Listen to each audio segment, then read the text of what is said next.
Well, hello there, and welcome to Knowledge of the Dead. I'm your host, Dimitri Mattarelli, and I'm a microbiologist here at the American Association for the Advancement of Science.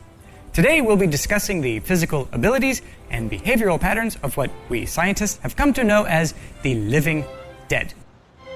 It is my hope that after watching this video, each and every one of you will have the knowledge necessary to survive an encounter with the undead.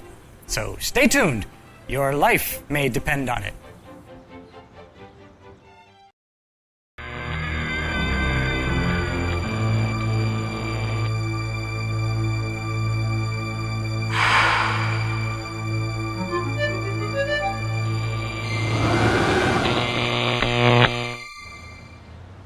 First things first, I know some of you are probably asking, what exactly is a zombie? Well, from what scientific research we have so far, zombies are plagued with a disease that stems from a virus known as diadegma. That's right, diadegma, and boy is it nasty. Once the subject is bitten and the virus enters the bloodstream, it is only a matter of time before vital cells all over the brain are destroyed, eventually causing the heart to stop beating. Now, under normal circumstances, this would render the subject, well, dead.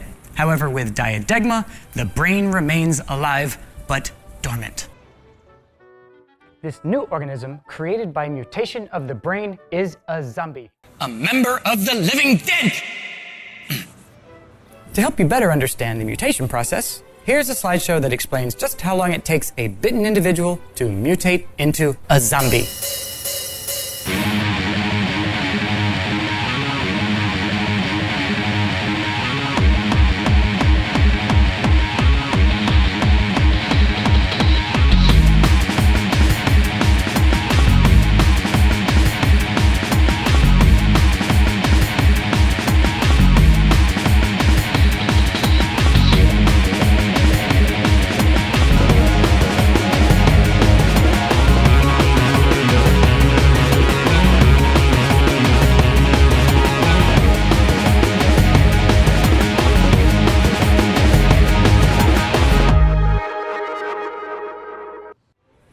And now let's take a look at the simple anatomy and physical abilities of a zombie, shall we? Okay. Well, for starters, a zombie's vision is very similar to that of a human. However, they do have a heightened ability to spot prey from a considerable distance.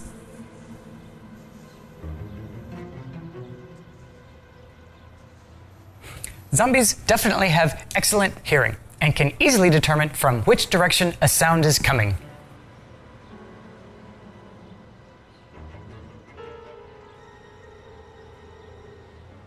And as far as touch goes, zombies have no physical sensations whatsoever. All of their nerve receptors are dead, so to speak, meaning you can beat them senseless and they won't feel a thing. Little is known about the taste buds of a zombie, but we do know they can distinguish human flesh from that of animal flesh. Such picky eaters they are.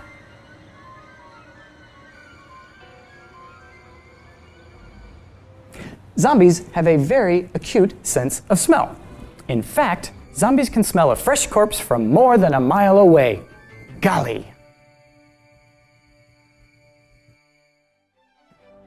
Anyway, now that you know the basics, how would you like to see a real, dead zombie? Well, follow me! And don't drag behind. Zombie humor.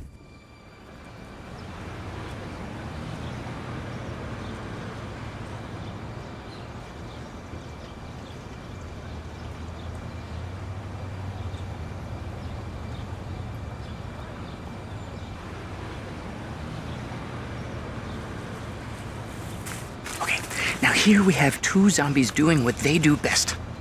What a sight. Now I know exactly what you're thinking. Is it possible for two zombies, say like this male and female behind me, to reproduce?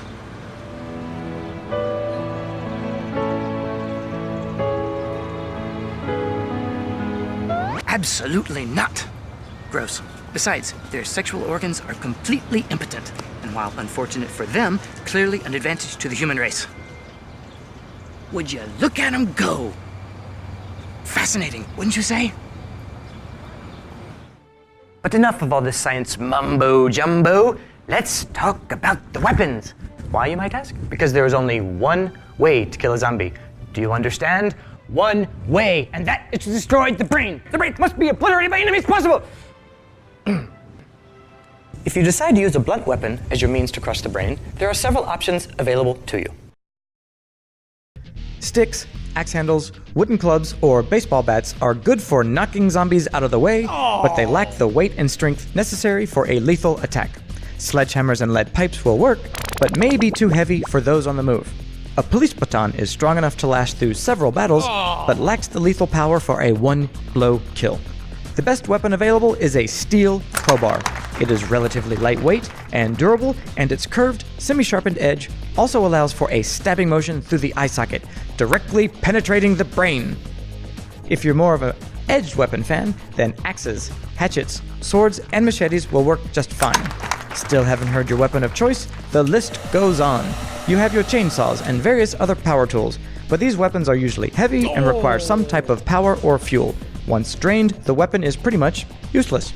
Don't forget about your slingshots, throwing knives, crossbows, or handbows. Which brings us to an entirely different category in itself, the firearms. You have machine guns, submachine guns, assault rifles, lever-action rifles, semi-automatic rifles, shotguns, and pistols. If utilized correctly, all of these weapons can be effective. There are many weapons to choose from. If you find something you think would make a good weapon, ask yourself these 5 questions. Can it crush a skull in a single blow? If not, can it decapitate a head in a single blow? Is it easy to handle? Is it light? And is it durable? Well, fellow non-infected human beings, this concludes today's episode of Knowledge of the Dead. Be safe out there. And remember, perhaps our greatest advantage over the living dead is our ability to think. The average mental capacity of a zombie is somewhere beneath that of an insect. Theoretically, you're smarter than they are. So take the knowledge you've gained here today, go forth, and be strong. Oh, and be sure to tune in next week when we discuss Preparation Part 1, Defending Your Home from Zombies. I'm Dimitri Mattarelli. Good night, and good luck out there.